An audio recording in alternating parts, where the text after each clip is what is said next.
Do you have trainees na successful na po na nakakuha ng client? Marami. We're currently at I think 45% na yung success rate ng mga mentees namin. However, I don't often post them here on TikTok.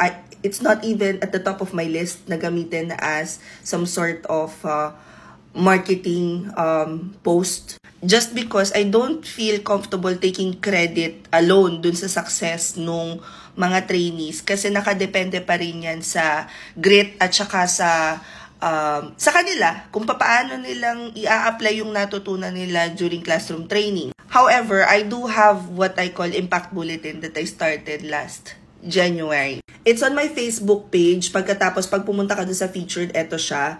Andyan na yung progress ko. Kasi, ang hindi ko na-track when I started teaching people how to start working from home is yung dami na ng tao na natulungan natin as a community. Also, we have this yung sa page, sa Facebook page ko, mag-click ka ng review.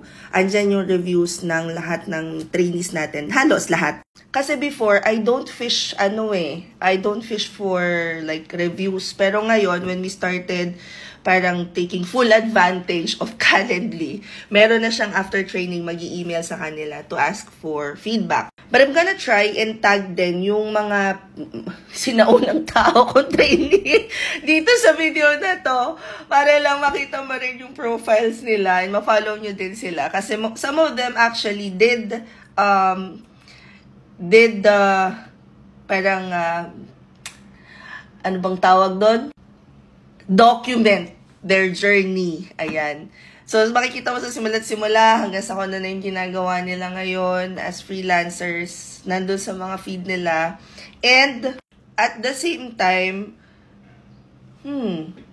I might have a video na pinost ko yung kay Karin at saka yung kasi nangyayari after training, hindi naman natatapos dun sa training lang yung relationship. Like, lagi na kami magkakausap, pagka may problema sila or meron silang gustong ikonsulta, nagme-message lang sila sa akin, tapos mag-meeting kami, ganyan. So, tuloy-tuloy, even if may client na. Nung isang araw lang nag-message sa akin si Jaja. So, nag-start siya sa amin as an intern at $4 an hour.